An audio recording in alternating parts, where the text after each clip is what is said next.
I'm so happy to meet you today, Bianca. It's been a while we wanted to do this. Yes. So before you introduce anything about yourself, do you remember your first day in Prague? Okay, well, my first day in Prague started and happened many more years ago when I first came in a tour in Europe with my parents, and one of the stops was Prague. So I would say that this is my first memory in Prague and my first official day in the city. I just loved the Charles Bridge and the view with the castle. I just remember about the Golden Lane and also the King's Path. I remember there was the guy telling us stories about it. So that was the very first day. How old were you back then?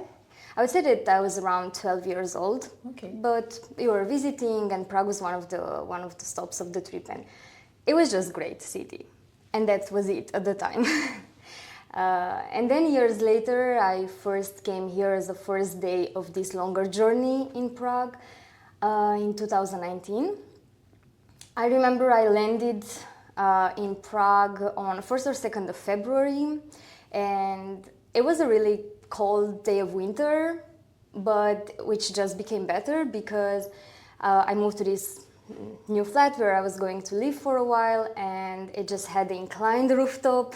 And it started to snow. It had a small window. It was pretty magic. I think it just fits the overall vibe of the city. So pretty nice. That's lovely. Also on my first day it was snowing in Prague, so yeah, it adds something to it because in the north of France where I'm from it doesn't snow so much. So, yes, that's pretty magical, and I think it just brought more atmosphere to the whole moving part. Okay, so you've been living in Prague since 2019, like permanently. Let's go back to the beginning of your life. Where were you born and how was your life like since the beginning? Okay, sure. So I'm originally coming from Romania. I'm from the city called Constanța. This is where I was born. The city is by the Black Sea, so I'm used to grow up by the beach side. My life was also great back then, quite different than it is now, I would say. I have lived most of my life in Constanța, moved at some point to the city called Deva, and then lived for a few years in Bucharest. This was the very short version of my life before. Okay, and how would you compare the life in Romania and the life in Czech Republic, like with your experience today? I would say that these two large chapters of my life were very different because of where I was at the time versus where I'm now in this moment. My life back then included, I would say, definitely lots of gymnastics since the very beginning. I started early on at 5 years old, and that I would say continued throughout my lifetime and even now. So I think that the one constant of my life was gymnastics. Okay. I started as an athlete, and the moves in Romania as well to the other cities were also related to gymnastics.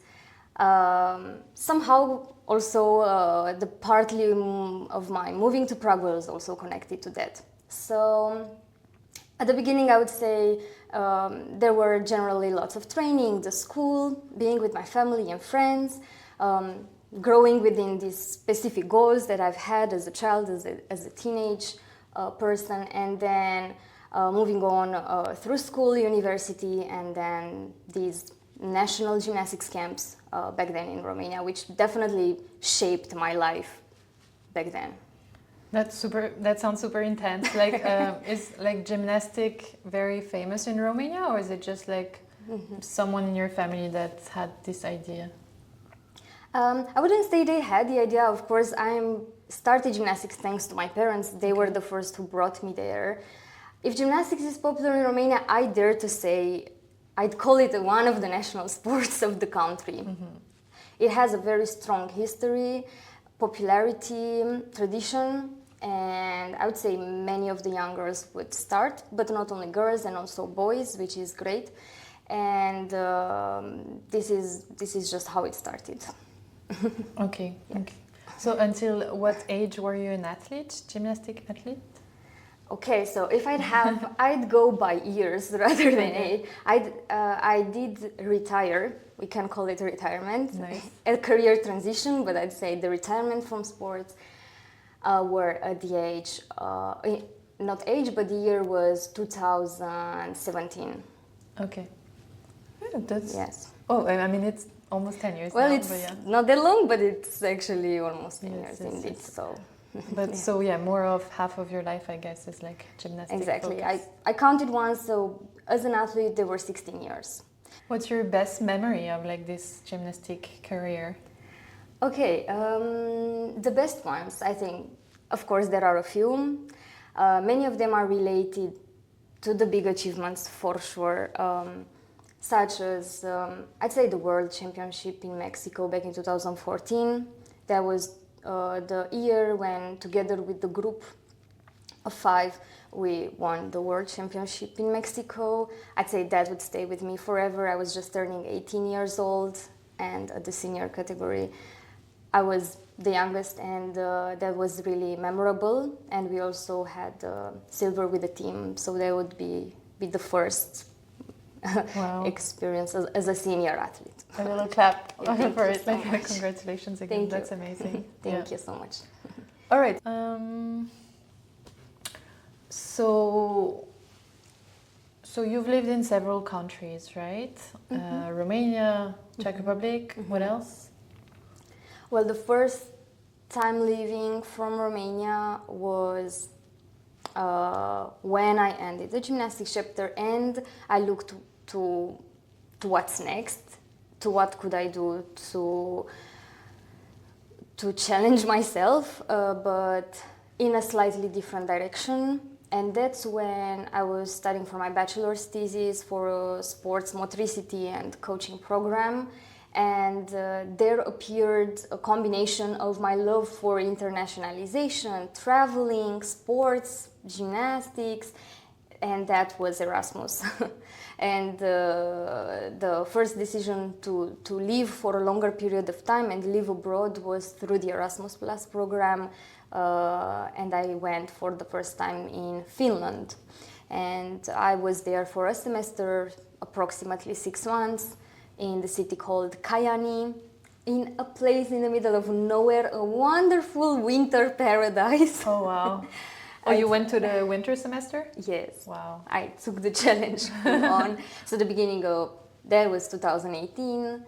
I stopped gymnastics in 2017, and in January 2018 I took 3 planes and I landed in Kajaani after quite a long travel, and I've stayed there for about 6 months. As I used to say and to look at it, from minus 25 degrees to plus 25 degrees. So it was quite interesting. That must have been a crazy experience for sure. Yes. And after Finland? And after Finland, well, I returned shortly to Romania, finishing my degree, my first bachelor degree, and looking at what would be next and what is the next step. I decided to move together with my boyfriend, who came from Finland to Romania, and we decided to move together to France because he also had to finish his master's degree in person, and that's when I did my first internship as a gymnastics coach, and that was the city called Caen. Not Cannes, but Caen. So north of France in Normandy. Yeah. And how long were you in France for? Almost half a year, because it happened in also 2018, so about 4 months. That was my next stay and living abroad until the end of the year 2018. I think including Christmas in France that year, so also the first integration into another space, community, and people and cultures. So that's when we started looking at the next step, and that's how it all connected also with Prague and the Czech Republic.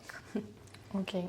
Do you think anything could have made you stay, like either in Finland or in France, or Like, what's difference, like, staying in Prague, because you've been there for a few years now? What was the missing factor, like, in other places? I haven't necessarily seen myself living neither in Finland, neither in France, although I love those both countries very much. Because it was also countries you didn't really speak the language of. Like, France is an exception, but at the time. So it's not the language factor. I was not speaking the language. That's when I started. I was there as a non-speaker, and I spoke more French when I moved out of France, which is unfortunate for me, but it did help a lot. Prague was a plan for only 6 months. I didn't come here thinking I'll live here neither. 6 months, and then we will see what next. After 6 months, I had the chance and opportunity to meet the Czech community of gymnastics, who also has helped me and proposed me to stay longer. So it did really help me, their desire and sort of invitation for continuing to be here. And also I was looking, after finishing the first and second bachelor, to continue with my master's study. And my master's studies also took place in Prague, in Czech Republic, in Olomouc. And that was 2 more years. But then what next? And for the next period of time, I was encouraged to continue after the master's with the PhD. And that's when I knew that a period of 4 years, which became 5, are going to be dedicated to this chapter. And I'd say that gradually I felt that this is the place. I don't think that I just knew it from the beginning. I don't think so. It just really came with the time. Yeah, it's a lot about timing, I guess, in life, like opportunities, and then you're like, why not? Yes. But would you be able to start again somewhere, do you think? I never say never. However, I would consider this place right now, Prague, just as the current home for a longer period of time. And how long it will be, we will see. But I would definitely say that Prague's now the home for me and for us. So I do not say that I do not see myself. There would be a challenge, but I do like being here right now. I hope it will stay this way. Yes, I hope so too. So, how was your integration process? Okay, well, I think integration came as a process, I would say. It didn't just happen, but I was somehow, I would say, fortunate enough to be surrounded by the Czech people and the Czech community from the very beginning. And that was also thanks to the large gymnastics community in the world. When I first came, I didn't feel that I came to a complete foreign place filled with people I didn't know or strangers, but I've actually felt that it is just one more step with another branch of gymnastics community. And so the integration, I would say, came from this perspective for me, directly with the people. But does that mean you knew some people already that were based in Prague? Or you just found a club and then you still felt at home because there was this mood of gymnastics? Yeah, we knew each other thanks to the international previous experience of competitions. You go to the competitions previously and meet those different people from different countries, and I think that's maybe, I would say, one of the second best memory of that gymnastics part, because you meet the people from everywhere around the world and they do feel really close, and they actually are. And so when I've decided that Prague would be one of the next steps, well, I contacted some of those people I knew, and I'm very thankful for that. They replied real quick. I remember it took 30 minutes to get the first answer for the idea that, well, I might be coming to Prague. What do you think? I'd love to be connected with gymnastics, and yeah, it happened, and I'm really grateful for that. So that's just how it began. Okay, yeah, so like quite smooth integration and introduction to Czech culture, Czech people. As well, yes. Yes, nice. Do you remember any anecdotes about like your first months in Prague? Yes, of course. well, I was very eager to discover the city, and I was really going for it. I was exploring the streets, I was exploring the places. I was very motivated to learn about the city really a lot. So I was really pushed by myself to do that. So I started to check hidden spots and more famous ones, and then visit and revisit them. But I'd say that the beginning is still as a dream, and still partly seeing it as a tourist, or still being impressed by the mainstream parts of the city. And that surprises or anecdotes or some surprises just came later on somehow. At the beginning I was just excited about it and everything, and then starting to go deeper and deeper into the city, into the community, into the Czechs. And I think I had several things I realized over time that partly surprised me. I remember there were three that I kept repeating, and sometimes we were discussing it. I was surprised by people owning cottages in the Czech Republic. It is such a thing here, and getting out of the city for the weekend. And then the people staying in Prague, like me, they're just enjoying the city even more sometimes on the periods where there were less tourists, because otherwise the city is just busy. Then the spring came, and also throughout the summer and autumn, because I'm not sure about the specific periods, but there's the mushroom picking season. And definitely that's something that I've seen people really enjoy. And by living by the sea, that's not something we know about. So I just started asking myself a tons of questions. How do they know? How they can be sure? And how will they pick the right mushrooms? But people know here. You have to trust that they would know how to do that. I still haven't been mushroom picking. Me neither. I've done cider making with some friends at a friend's cottage, but mushroom, it didn't happen yet. So Exactly. So the cottage, I've also experienced the mushroom picking.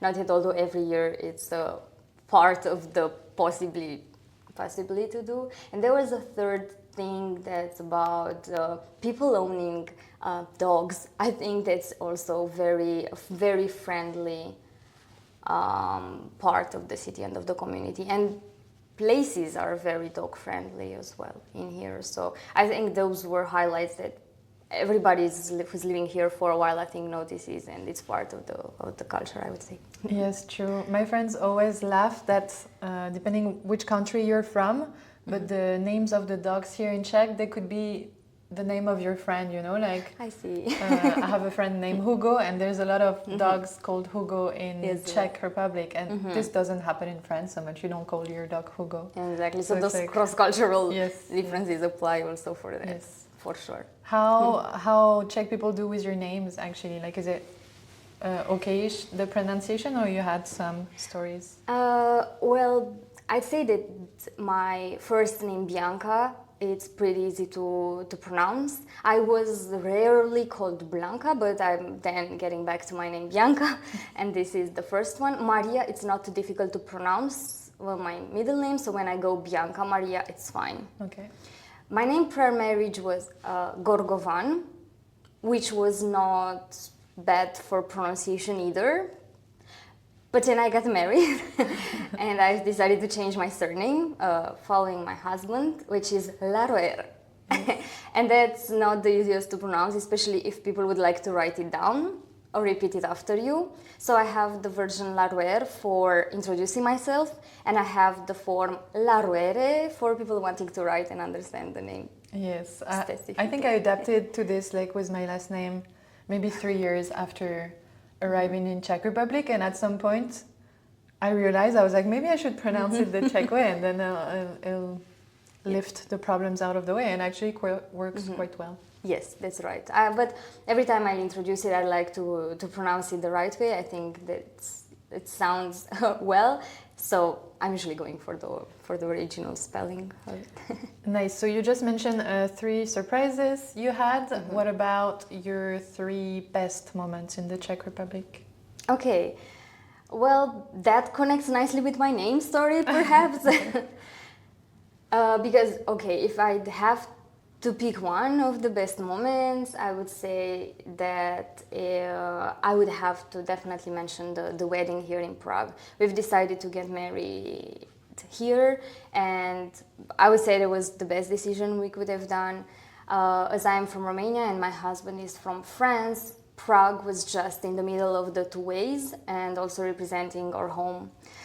So the civil wedding and the wedding with the celebration both took place on 11th of June in Prague, 1 year distance, but we kept the same date and also happening in Prague. So I'd say that in general in the Czech Republic and Prague, this would definitely remain the best moment so far. Nice. Okay. Okay, so that was the first moment? Okay, so that would be the first. And if I go for the next ones, of course there are several points in life in Prague. Others would be connected as well with spending Christmas here, probably last year, where families visited and we could organize our own Christmas, mixing traditions and culinary tastes, and also exploring the city during the Christmas time, which is fabulous. It's just wonderful. So I'd say that this also feels really amazing to be spending a moment, which were a few days in Prague. Is Christmas a big thing in Romania as well? It is. Yeah. It's huge. It's just so important. I'd say birthdays are important, Christmas is important, Easter is also very important, and so on. Name days are important. Okay. And so Christmas is a really big thing, and we made it also a big thing for ourselves. So I think Prague's ready to embrace that Christmas atmosphere through Christmas markets and through just the beautiful scenery look. When it also snowed this winter, it just transformed and took it to another level, I'd say. Every season, I think when I arrived 8 years ago, there was Christmas markets for sure and Easter markets for sure. Mm-hmm. And I think the last 2 years, I realized now they also do autumn markets. Yes. And it's like, okay, now every season we're just missing summer. Maybe there's no summer market. Summer market. Yeah, we could consider some of those gatherings by the river yes.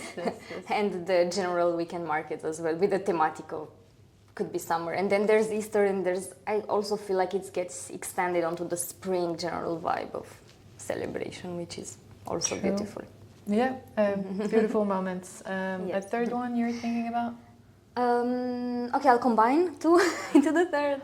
Yeah, I think they are connected with just the professional growth, I'd say. Possibly some awards winning were definitely meaningful to me, and they happened here. One French competition related to science that happened for the Czech national selection, so that was pretty special to me. And also there is a prestigious Josef Hlavka award that I received a few years ago, and that also took place here. So I felt that also as an expat, by living here and managing to integrate, but also to grow, I think that's beautiful, meaningful. So it remains these as a package together with others, like special moments in Czech Republic. What is this second award about? I don't know. Well, it's related to science and to researchers and young researchers and students that would be considered talented and forward-thinking in the Czech Republic. So they are selected from all universities in the Czech Republic, and they would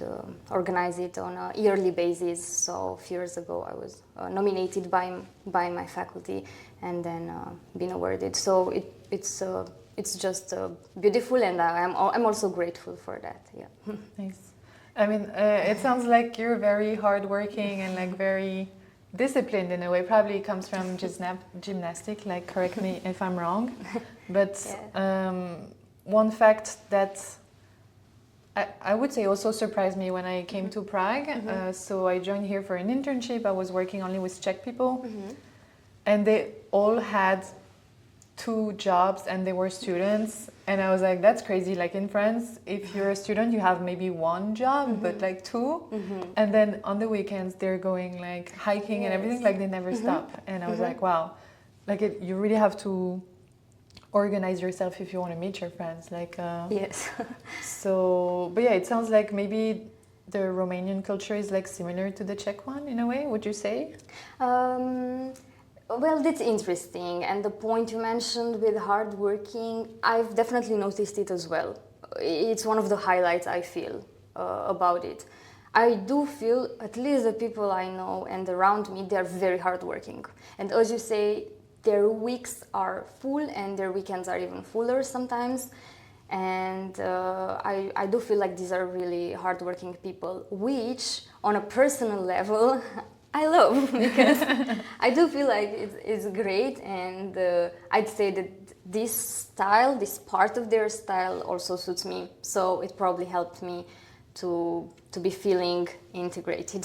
Going back to the question, but that's really it did really feel this way. So the culture similarities or differences, yes and no. I feel like so Romania partly on the Eastern Europe, but the language is Latin. So what's happening with this, right? I would say that we are very Latin for a large part of our behaviors and culture and thinking. I'd say that we are very Latin. We're also, I would say generally, expressing our emotions and pretty warm. In general, I'd say welcoming if I'd have to generalize, and quite warm with the people. At the same time, the language, again, is mostly Latin, but also have Slavic elements. And of course, historically and traditionally, we're also coming from surrounded by the neighbors with specific history as well in the past and communist regime, and so definitely those also bring similarities with the Central Europe and specifically with the Czech Republic. So yes and no. Makes sense. Sounds like you're just missing a cottage to be fully integrated here. Yeah, well, and also it didn't like come that easy, and it doesn't mean that it's always great, and doesn't mean that it fits me always like a glove. But positively, process-wise, taking time, okay, yes. Are your parents happy that you're living abroad? Well, with living abroad and living in Romania, I've thought about that also for a while. It didn't come directly, and it was never the plan to leave Romania. This may be also interesting and maybe good to mention that it was never the plan that I'm leaving from Romania and I'm leaving the country, or I want to go and I want to live abroad. Definitely, it's never been the plan. So the relationship with Romania, well, it's great. Of course, I do have people there. I do love the people back in Romania. I do definitely try to meet my parents and my family because of extended and large family with the grandparents. We have uncles, we have cousins. I have friends back in Romania, definitely. People I knew, coaches, teachers, and people I kept in contact with. I do try to go to Romania. We sometimes meet somewhere in the middle. We sometimes meet in Prague. We sometimes go somewhere to meet each other. I do love to see my friends. So the relationship is close. It's just the physical distance that definitely has an impact on how often you can see each other. But yes, I do speak my language often by talking back home. I do feel connected to it. But I also feel that I am where I should be right now. Oh, well, that's good to hear. And do you have any friends from Romania here? Like, how big is your community? It's not big. No? It's not necessarily that I would like or I wouldn't like to be. I didn't push in a direction. I did not push either to meet any people, or it's not that I didn't want to see Romanians. I just didn't happen to meet too many. I do have a friend here from Romania that we met through the perspectives of the PhD, but not too many Romanians, though I'm open to meet some as well here in Prague. There's no border for that or anything. So it's just how it happened so far. That's funny. Just very international friends community. It's generally in Prague, I do have very international friends. I do love this internationalization aspect, so... Yeah, I do too, but it's like when I arrived, I was like, okay, I'm not gonna make too many French people because I want to learn Czech and everything. But then I started working at the French embassy, so obviously for the French people. And then also in my jobs, I was in charge of French market, so the team was French. So yeah, I have a lot of French around. And no Romanian. No Romanians, No. neither for you. Okay. I don't think so, but many countries, I'm like, where are they? Like we never see them. Like. I've heard and know also from the Romanian embassy that lots of Romanians are living in Prague. I know that, or in the Czech Republic. However, I know many more French people than Romanians in Prague at the moment. So, but this can change anytime. So. Okay. So you talked about the challenge of the distance with your family. Sometimes that feels heavy. What are some other challenging moments you had in your time here? Okay, challenges. You mentioned language. I will mention language.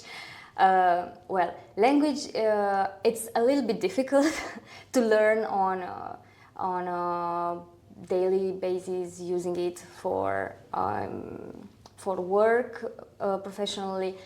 I do like Czech language and I do like learning languages in general. However, I would still maintain it on the list of challenges because it's still in process, in progress. I'm working on it. It's still ongoing process and it would probably still take some time.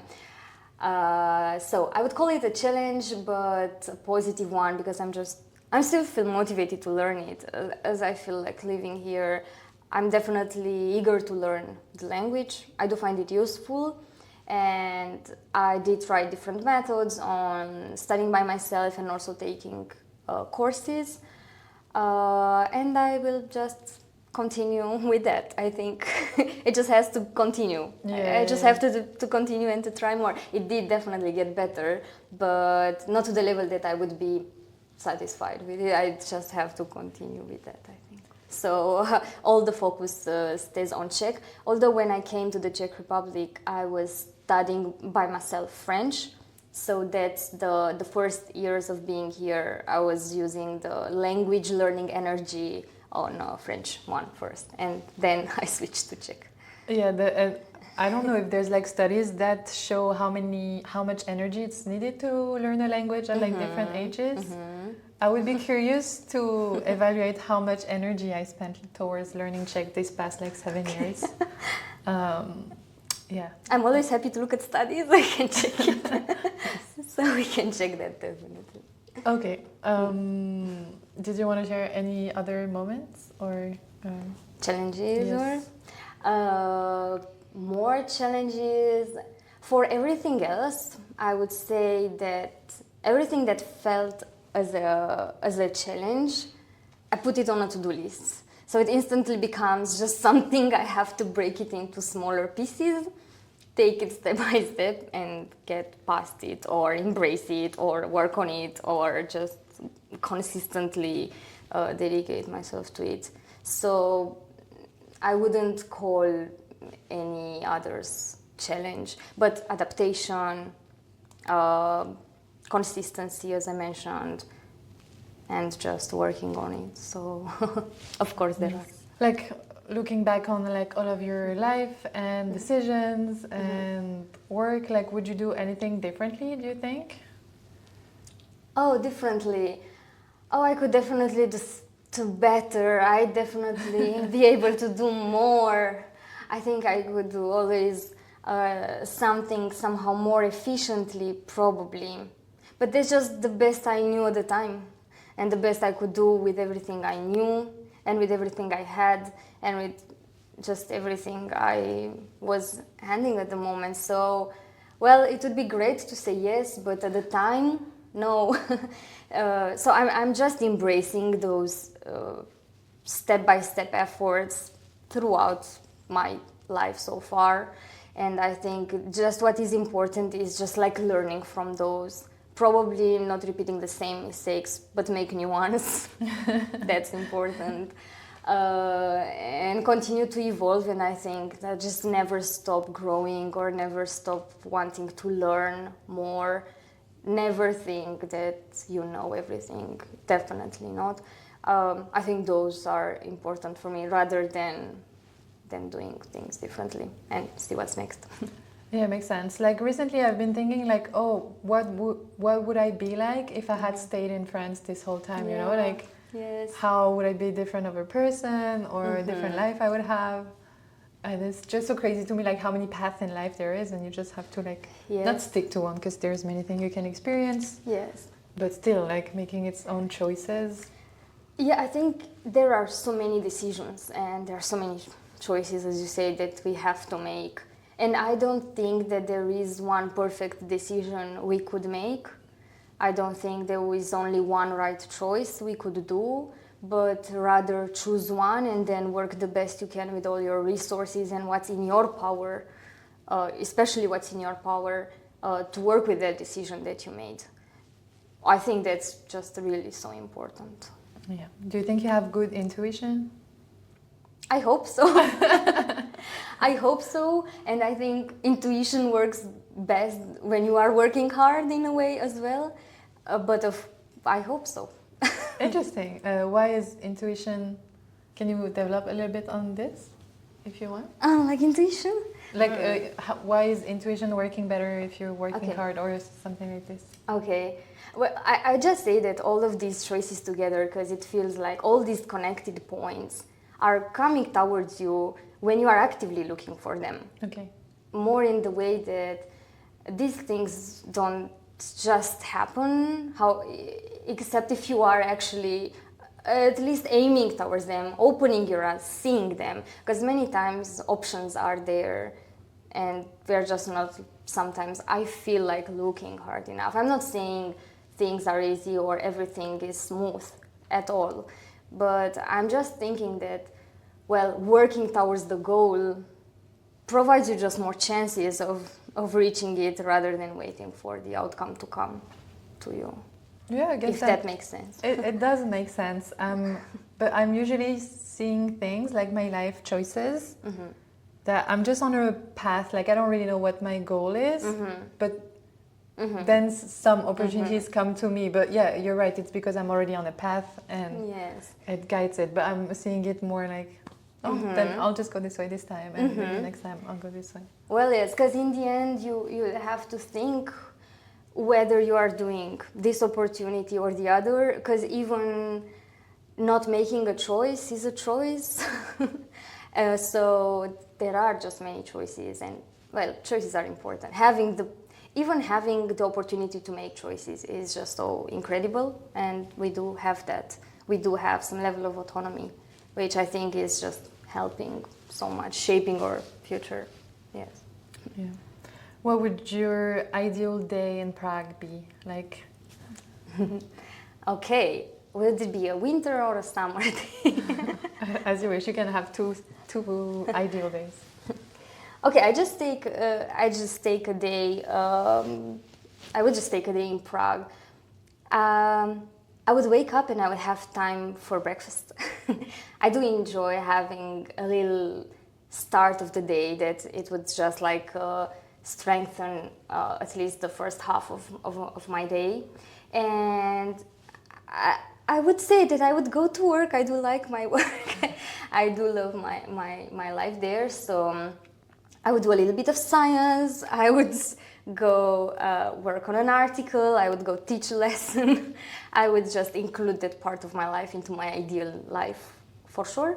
And I think walking around the city would be great. Seeing some of the old town streets, or even a beautiful green park of Prague, or stepping on the snow near a frozen little pond, which can easily happen in Prague. And having good food, definitely having a nice meal, again a lunch or a dinner as well. Admiring a sunset. I love sunsets, just the sunset, and also having the view over the city, because there are just so many points where you can see the city from above, from hills or rooftops or just places around the city. Having the sunset would just beautifully close the ideal day for me, I think. Sounds lovely. Like at some point, I think a few months ago, I wanted to start a challenge of like 30 days of sunsets in Prague, you know, and like every evening go somewhere different. I didn't do it, but I'll do it one day. Can I join the challenge? Yes. No, this sounds amazing. So which point is your favorite sunset point? Okay, I would say I love seeing Prague from Letna Park. I do love rigorous study, and so because of the views, and I would also mention Hviezda Park, very close to where I'm living, and that's such a beautiful place because it remains so natural. The paths are natural. Walking through it feels like a forest, but it's a park. And it's green, and there's the star building in the middle, and the sun sets behind it. I would say this is currently my favorite place, but there are just so many for everyone. So true. Have you ever been inside that museum? It's the literature museum, right? Not yet. Me neither. Yeah, okay. So another one point to do. I think it's great. Okay. Yeah, my favorite sunset. I really love Vyšehrad, but now I'm confused if it's the best sunset spot. Like it goes behind the hill, so maybe not that great, but still a lovely place. Yes. Earlier you mentioned about like all these hidden points, like discovering the city. I don't know how many times, like whenever I'm traveling to a city, I used to Google like hidden spots, blah, blah, blah. Yes. So I can see other stuff. Yes. But now if I do it in Prague, it's like all places I know already because it's like not so hidden anymore after 7 years. Yes. But still here and there I still discover stuff. I still sometimes get lost in the city center because to me all the streets look the same still. Yes. So yeah. I think you can always take a turn and end up on a street you haven't been before, or I might be there for the third time but see from a different angle and wow, where am I? This is amazing. Well, we've been here. I don't think so because it's just beautiful, and the hidden spots sometimes they also change and some new place appears and it's changing the facade, and although the buildings remain similar, the places somehow change, appear. And I do really love that, especially around Vltava and Mala Strana. And so I think that there are just so many little streets that you can find, which are, mystical. True. Recently, like maybe a month ago or two, I went to like every last Wednesday of the month, there's like some people biking around the city. It's called Critical Mass. But it's like there's so many bikes that they actually close the roads for us, so you don't have to be scared of like cars, or you can pass the red light and like they're making it safe for you. And it was like super nice way to enjoy the city on a bike, because usually when I go to bike to work, it's still a bit stressful because like sometimes there is so many cars and they don't care about you, but this experience was really nice. Bikes and also running groups. I'm not the one joining, but I know that there are just so many opportunities to do movements outside and also trainings outdoors, which feels great to be outside and to do trainings. And I think lots of communities are organizing it, so you can be part of so many of those. Yeah, we still have much to do here. Anyway, I think, thank you so much for joining this and sharing your life with us. I just realized usually I have a candle so you can make a wish. Okay. I didn't think to bring it because we're just at my office right now enjoying the AC.